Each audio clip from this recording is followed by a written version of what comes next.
The Genshin Impact 2.1 trailer and the Baal trailer really threw a lot at us this past month. It really begs the question of what in the heck is going to happen in 2.1? There are so many different possibilities, such as a previous Electro Archon, Baal's 3 friends who seemingly died, La Senora also appearing, followed by Scaramouche, Yae's dialogue with the Traveler is very interesting, and just everything else makes my brain go 100 miles an hour. As of now, I've been sitting here all day trying to come to a conclusion as to what this next 2.1 update is going to entail. And I think I finally have an idea of what to expect in 2.1. So strap up and get ready, because this is going to be wild. Before we begin, be sure to subscribe and turn on notifications if you enjoy Tevat's Facts and Wisdom. Also be sure to join our community Discord, where we discuss Genshin's mystery and lore with all kinds of other people. You can catch me on Twitch too, where I stream Genshin. Links to these will be below. Alright, with that said, let's open the Tevattionary and dive right into this.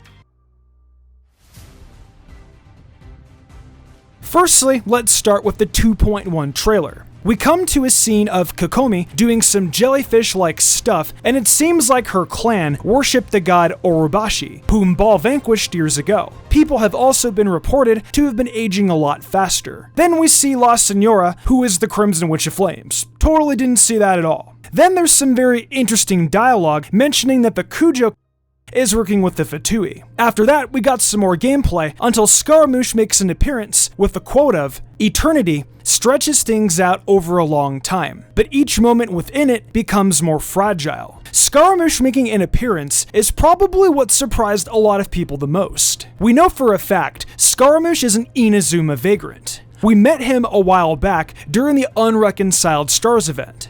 What makes Scaramouche really stand out is his very similar appearance to Baal. They both have similar hair, they both have a certain glow in their eyes, and if we take a look at the back of Scaramouche, we can see a light purple streak in his hair, along with Baal's hair that has the same similar streak in her braids. I think in one way or the other, Scaramouche is connected to Baal. Now the ways he is connected to her can be due to a few different ways. What's interesting though, is how he is described in the Pale Flame set. He is a transcendent being that was created, but was thrown away due to being flawed. What that tells me is that he is 100% a godlike creation. How he was created, though, is another mystery in itself. Some people have speculated that Scaramouche is simply a clone of Baal, and that he is just a vessel that she created, but he was majorly flawed. I mean, that totally could be true.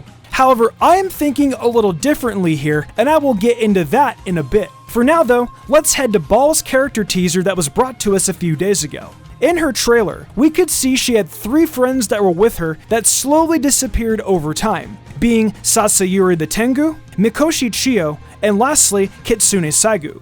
The first to disappear is Sasayuri, who was killed during the battle with Orobashi, and Baal eventually slayed the serpent. Mikoshi Chiyo was slain by Baal due to her dark corruption from the calamity 500 years ago, and that same fate was also met by Kitsune Saigu. Sasayuri's death, we will more than likely find out more about it in this story soon enough, as Kokomi seemed to worship Orobashi, considering that she mentions Orobashi's shrine getting destroyed. It's strange though, because Orobashi was known to be peaceful. Who knows why he attacked so suddenly? It seems like she still holds a grudge against the Raiden Shogun, so that could insinuate one of the reasons as to why they are attacking Baal's forces, on top of thinking the Vision Decree is unfair. I will save that topic for another day. For now though, I want to focus on the other two being Chiyo and Saigu. Chiyo and Baal were very close, as we could see by her laying on her lap in the trailer. Chiyo was consumed by darkness when she was eaten by a beast with a tiger's body and serpent's tail. Saigu, before she met her fate from the darkness, made sure to get her Danuki friend to safety after tricking him into playing a game of hide and seek. Now, obviously, both of these characters were consumed by darkness. What if the same situation happened to Baal, and right now, she is being controlled in a similar way? Now, before you tell me, Tave, she would have just gone on to a killing spree had she would have been corrupted. Hear me out for a sec. There's some speculation that Yae could be controlling Baal as a way to suppress her emotions. Think about it. Baal is completely devastated at the loss of her friends, and we see her trying to run to her former self in her trailer. Kitsune, from what we have seen from Honkai, have the ability to control others. Just look at how Yae Sakura controlled Raiden Mei. Her hair also turned white. For this to happen in Genshin doesn't seem too out of the ordinary. So now, back to the darkness. We see Baal is in this place of pitch black when she fights the Traveler during the Archon quest. I think that's where Baal's conscience actually is, and the only way to free her conscience is for someone to defeat it, aka the Traveler. Remember that Yae also has some pretty interesting dialogue in the 2.1 trailer as well. She states, "Surely you don't think your ambition alone is enough to shake A's will, do you?" Yae is actually in the realm of where the Traveler fights Baal. This has to be some kind of connection involving Yae controlling Baal. Plus there's also the fact that Yae knows Baal's name, which was A.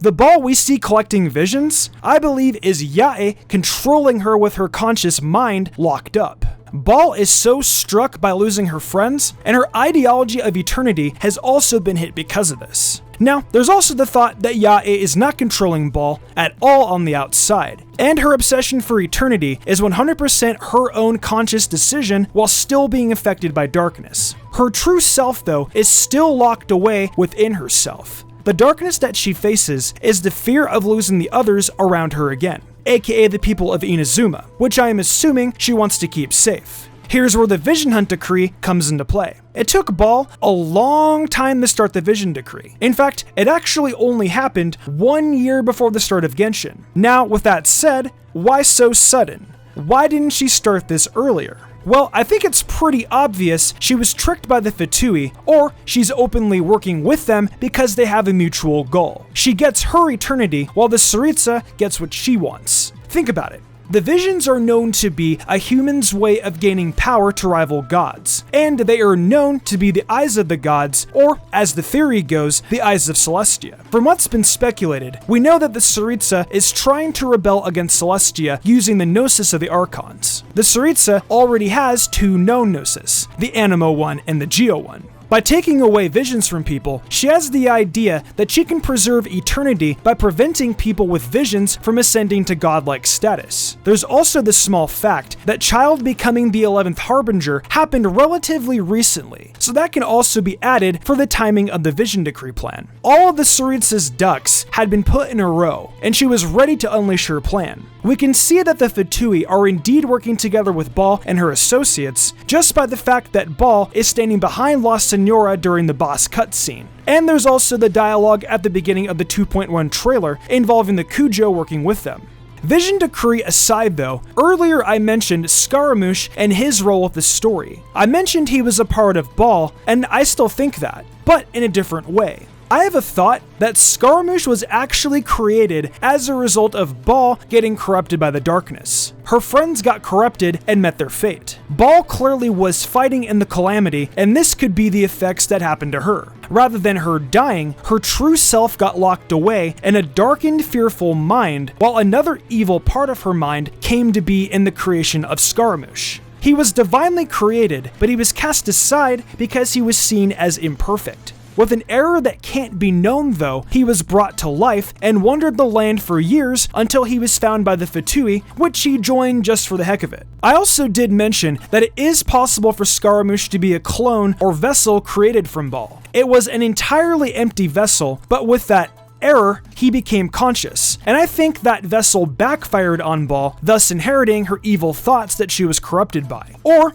there could be an entirely new approach where Baal was being cloned on in an attempt to move her consciousness to a new vessel. However, the vessel was flawed and thus was discarded. During the Archon quest, we hear Yae mention a certain flawed friend of hers. That flawed friend could have been referring to Baal, but I don't think it's a complete impossibility for it to be Scaramouche either. I also think that Scaramouche is not working with La Senora. The reason I say this is because he is not liked by most of the Harbingers, and it seems like he only joined the Fatui in pursuit of his own desires and just for the fun of it. As for what Scaramouche's goals are, we have no idea. But with his dialogue in regards to eternity, I can tell he is trying to ruin the eternity Baal is trying to attain, and why we see him knock the Traveler out. Perhaps it could be his revenge mission for being cast aside.